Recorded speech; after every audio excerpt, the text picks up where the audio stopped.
Assalamualaikum warahmatullahi wabarakatuh. Salam Malaysia Madani dan salam UTM Sejungan Bangsa. Jadi pada hari ini kita akan membentangkan lagi satu tentang pembentangan modul adab, 7 modul adab daripada Pusat Islam dengan anjuran Majlis Perwakilan Pelajar bersama Pusat Islam UTM, Tebatan Timbalan Naib Chancellor Hal Ehwal Pelajar, bahagian oratori dan bahagian kebudayaan dan oratori, dan juga kru daripada UTM Student Studio.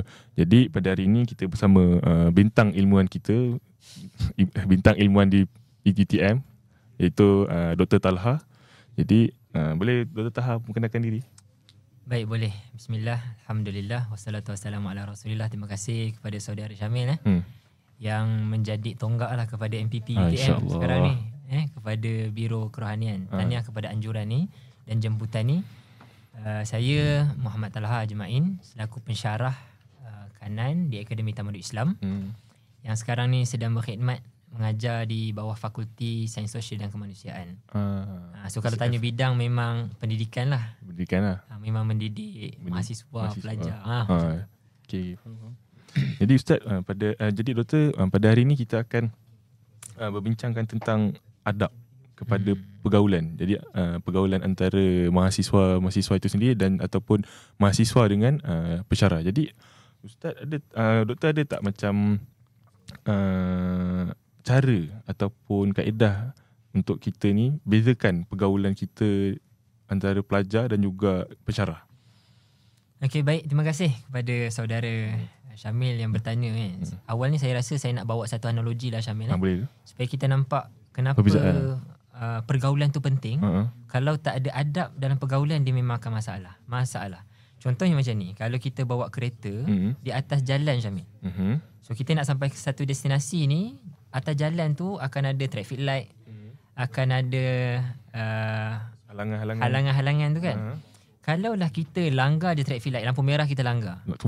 Semua langgar, dia akan jadi apa? Rosak kereta. Dunia ni akan rosak lah. Kereta tak akan sampai destinasi. Sama juga macam adab dalam pergaulan. So kalau kita bergaul tanpa adab, kita akan banyak terbabas dan akan merosak. Itu yang awal supaya kita faham pergaulan ni dia ada batas dia. Dia ada benda yang kena hormat dan dia ada syarat-syarat dia.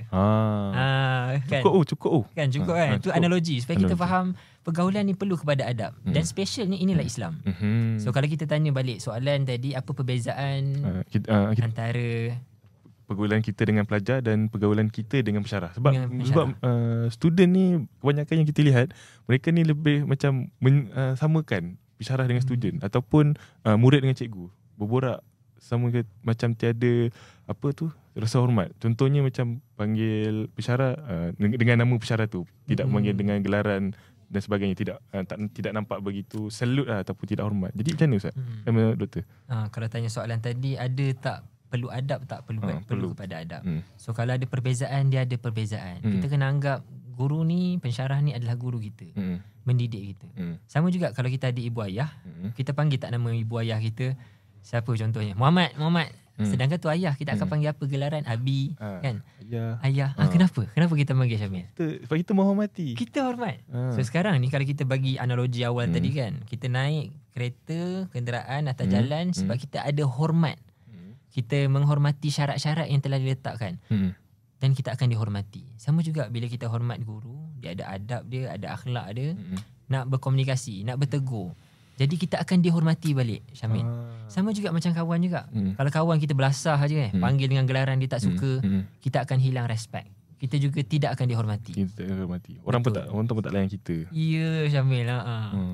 Jadi untuk adab antara kawan-kawan ni, boleh Ustaz ceritakan sikit? Sebab yalah, saya pun student, saya pun berkawan dengan ramai orang. Jadi itulah bahasa tu, kita tak nak lah dengar yang bahasa-bahasa yang tak elok tu kan. Jadi macam mana adab kita dengan kawan sebenarnya? Bagi untuk student ni tahulah apa main fokus adab kepada kawan ni.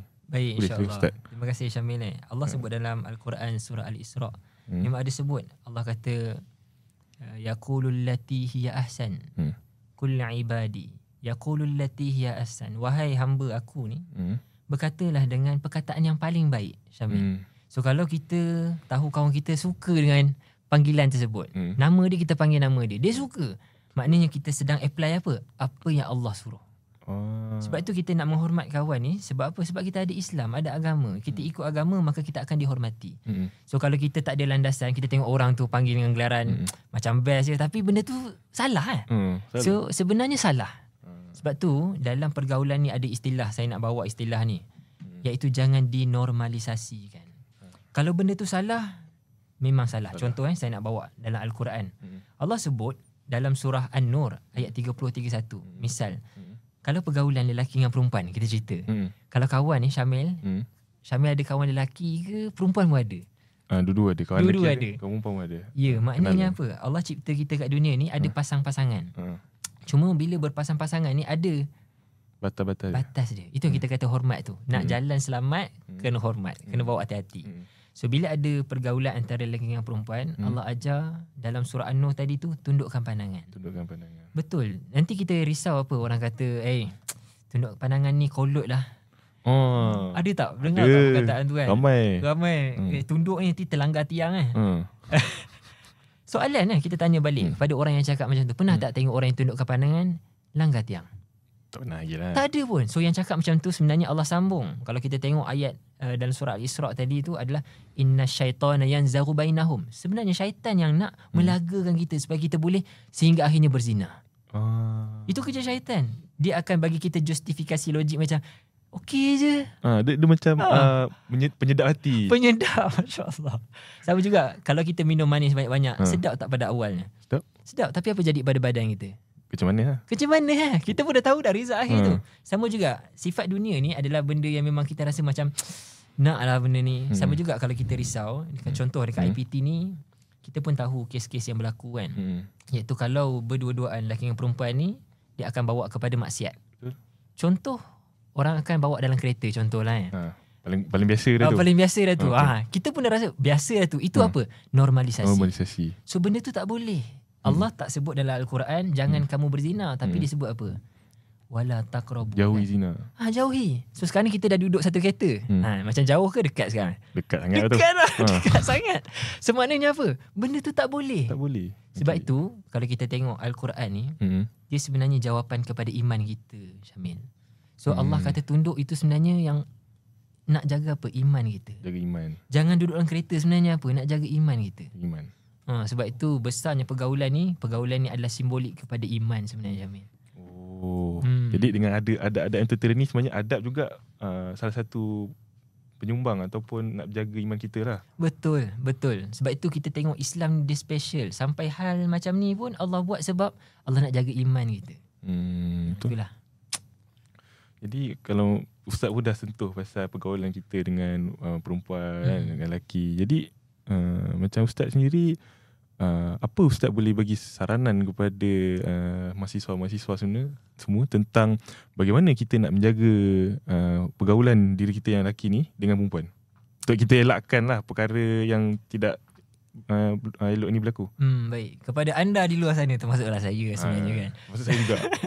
Sebila Allah sebut dalam Al-Quran, dia sebenarnya bukan kepada pelajar saja, kepada guru, kepada pensyarah, kepada semua yang hidup dan boleh baca Al-Quran. So Allah sebut, saya nak mulakan dengan nak bagi motivasi sebenarnya.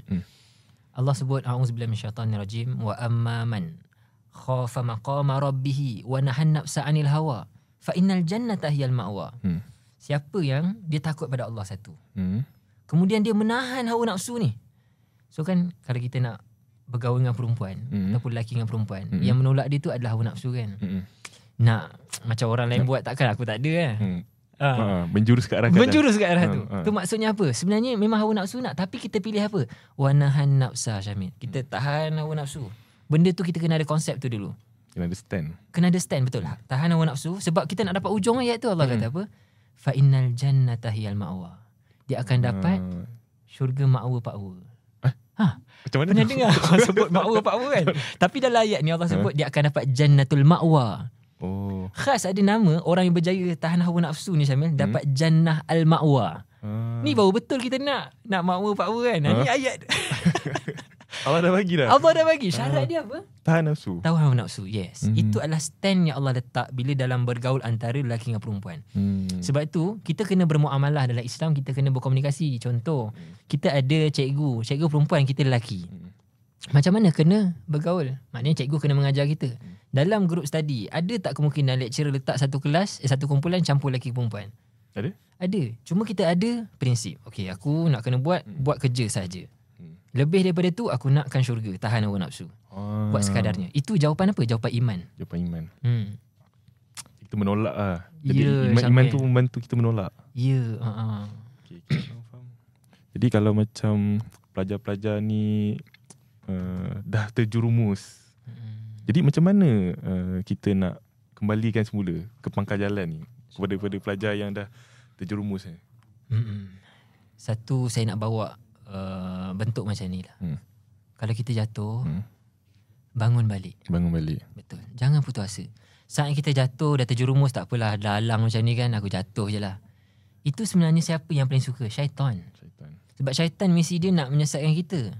So kalau kita jatuh, kita dah terjerumus, kita ni Syamil, siapa kat sini memang tak ada dosa?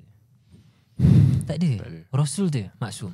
Sebab itu kalau hari tu ada kita terbuat salah, memang kita ni Allah bagi apa? Taubat. Sebab tu kalau terjatuh, bangun balik. Kita sedar benda ni salah. Kalau kita ada perasaan macam tadi, macam Syamil kata, aku terjerumus. Itu bagus perasaan tu. Itu jawapan iman. Betul. Kalau kita rasa macam okey je ni, biasa ni. Kau pun buat. Ya. So itu adalah kita takut, kita jauh daripada iman. Sebab itu sebenarnya Allah bagi guideline dalam pergaulan adab ni. Kalau kita boleh lagi ada adab dalam bergaul, itu sebenarnya bukti kita punya iman. So lagi tinggi kita punya menjaga adab dalam pergaulan, itu adalah bekal-bekal tanda iman kita macam tu. Betul.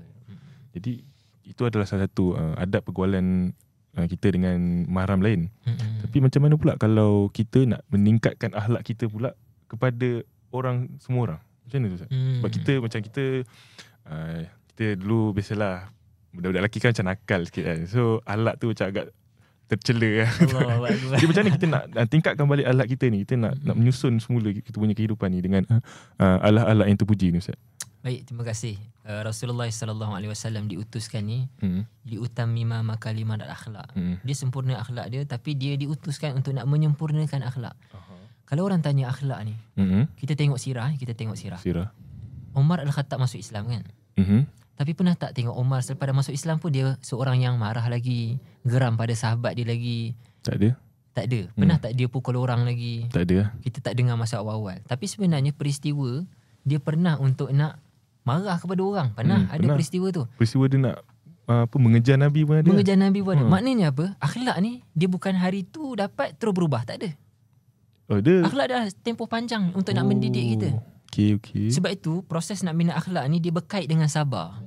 Sebab nak berubah susah. Sebab tu Allah bekalkan sabar. Sampai ada satu ayat Al-Quran Allah sebut kan. Salamun alaikum bima sabartum fa ni'ma uqbaddar. Nanti bila kita dekat gerbang nak masuk syurga, akan ada malaikat tegur. Malaikat ni dia jaga pintu tu, dia kata apa? Sejahtera kepada kamu. Kenapa? Salamun alaikum. Sebab kat dunia dulu kamu sabartum. Sebab kamu sabar. So ada orang masuk syurga sebab sabar. Je. Sebab apa Allah kata apa? Fa ni'ma uqbaddar. Sebab sabar ni inilah nikmat kamu sabar ni. Sebab tu bila nak berubah akhlak, sabarlah. Mungkin hari ni tersalah lagi, terkalah lagi, terbuat lagi. Baiki balik, sabar balik. Sebab kita memang tak sempurna Jamil. So bila kita lagilah dulu pekat dengan macam-macam. So bila nak berubah tu, nak bangkit tu, dia bukan tempoh yang pendek. Cuba tanya pada orang-orang yang pernah terjebak dengan benda yang susah nak tinggalkan. Dia bukan boleh sekali tu buang.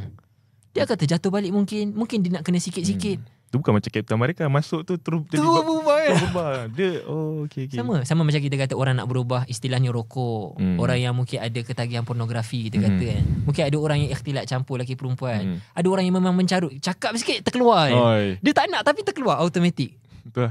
Dia macam automatik, dia memang inilah bahasa aku. Ibarat macam tu bahasa dia. Jadi, so nak buat macam mana? So dia kena ada mindset tadi, sabar. Nak berubah, proses.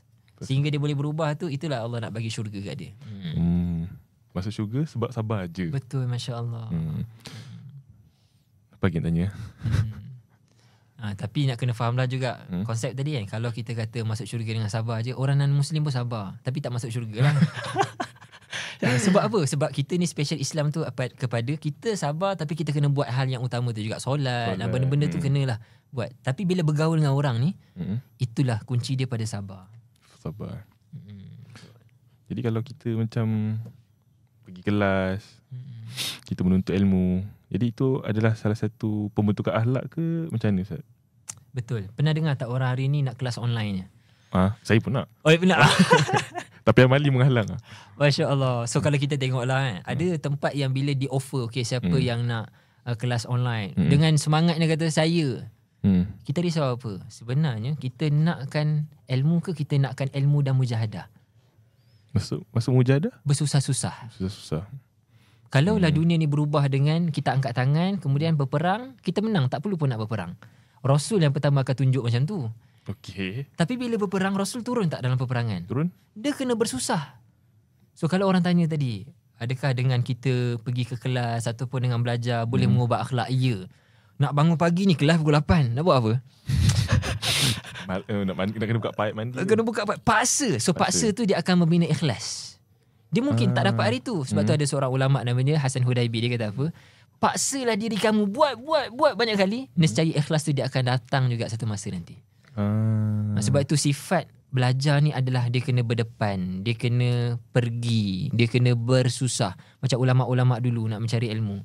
Merata. Ya, sebenarnya. Ke Syam, ke Baghdad semua. Ya, Syamil, betul. Jadi kat situ diorang, mereka ni bentuk mereka punya akhlak. Ya, sebab dia akan belajar berkorban, duit, masa. So kalau semua senang je, okay, insyaAllah kita akan exam minggu ke-15, belajar sendirilah apa-apa semua Memang tak ChatGPT je. ChatGPT maknanya kita tak belajar nilai sabar, nilai bergaul yang sebetulnya macam mana, akhlak nak bentuk macam mana, macam mana. So tak boleh terbentuk, melainkan kena melalui proses belajar.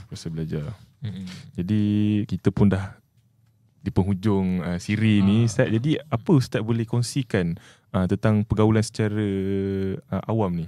Maksudnya dari segi akhlak dan juga adab lah, yang Ustaz boleh kongsikan kepada mahasiswa UTM semua. Baik, terima kasih sekali lagi Syamil. Pertama, akhlak ni ataupun pergaulan ni, inilah kita. Maknanya pergaulan yang benar adalah kita ada hormat, ada adab. So kalau tak ada pergaulan yang tak ada adab, tak ada hormat, maka dunia ni akan rosak. Betul. Semua orang akan berkucar-kacir, bergaduh, bertumbuk. Bergaduh. Sebab tu hari ni bagusnya UTM dia letakkan nilai adab tu utama. Sebab kalau tanyalah, cuba tanya orang masuk UTM, siapa yang dekat sini tak cemerlang? Semua cemerlang. Sebab UTM ni memang dia dah tapis orang yang memang dah tapis habis. Baguslah, masya-Allah. Memang yang masuk ni memang semua top student lah. Betul. Kalau buat exam tu memang semua dekan sebenarnya. Cuma dia akan masalah apa? Kalau habis 4 tahun ni semua belajar je, kita akan keluar daripada universiti ni pelajar-pelajar yang bermasalah. Kalau tak ada diterakan adab. So dia akan menjadi kualiti universiti tu bila akademik tu kita tak risau sangat, pelajar kita bagus. Cuma bila tak ada adab, dunia ni akan rosak. Betul. Jadi mereka bila lepas bekerja tu bermasalah ke tempat kerja, bergaduh. Betul. Memang mereka cemerlang, tapi dari segi sasiahnya agak sedikit terkucil kat situ lah. Betul. Kesan dia besar. Sebab tu kalau kita tanya tadi, waktu yang terbaik untuk nak mengubah akhlak kita adalah kita kena bergaul dengan beradab. So bila kita bergaul, kita akan tahu macam mana nak deal dengan manusia. Ni betul ke salah ke, alamak dah tersalah, ada orang tegur, maknanya tu bagus. Sebab bila bergaul kita akan ada salah untuk nak baiki diri kita. Itu yang pertama. Maknanya bagusnya kepada pergaulan ni dia akan membentuk akhlak dan adab kita. Dan saya nak bawa lah juga, Allah sebut, Rasulullah SAW sebut, man kana yu'minu billahi wal yawmil akhir falyakul khairan aw liyasmut. Orang yang betul-betul beriman pada Allah dengan hari akhirat ni, dia kena buat apa? Cakap benda yang baik. Cakap benda yang baik. Bila bergaul kena cakap yang baik. Jangan buat dia terasa. Bila dia terasa, dia akan ingat dan mungkin dia akan apa tu? Sentap. Dan mungkin dia tak selesa dah nak bergaul dengan kita. Ataupun memang kalau kita seorang yang memang kita tahu kalau cakap ni akan sentap orang ni, Allah ajar, Rasul ajar dalam ayat tu, dia kata apa? Yasmut, ataupun kita senyap lah waktu tu. Supaya dia tak terasa, akhirnya kita boleh lagi bergaul. Dan terus bergaul. Maksudnya cakap topik lain pula ke macam mana? Tukar supaya kita tak sentap dia. Okay. So bila kita belajar dalam Islam ni, sebenarnya kita yang kena baiki diri kita. Sebab itulah ada sebut kan, wa man jahada fa innama yujahidu li nafsihi. Sebenarnya dunia ni kita yang kena berjuang untuk diri kita. So bila kita berjuang, kita nak masuk mana? Syurga sebenarnya. Yes. Jannatul ma'wah tadi. Jannatul ma'wah tadi, masya-Allah. Nafsu tadi itu kan. Itulah saya rasa. Allahuakbar. Waalaikumsalam. Jadi kita pun dah penghujung rancangan, masa pun sudah masa. Jadi terima kasih Ustaz kerana dapat meluangkan masa pada hari ini untuk berkongsi tentang sedikit pergaulan adab antara manusia ni, dan banyak jugalah hadis-hadis dan ayat Al-Quran yang telah diberikan tadi yang memang sangat solid untuk kita sebagai mahasiswa ni untuk kita amalkan. Jadi oleh itu kita tutup tirai kita pada hari ini dengan lupa pula tasbih kifarah. Tasbih. Tak payah, itu macam meeting pula. Alhamdulillah. Jadi kita tutup siri kita yang kedua ini. Kita jumpa untuk siri yang akan datang. Assalamualaikum.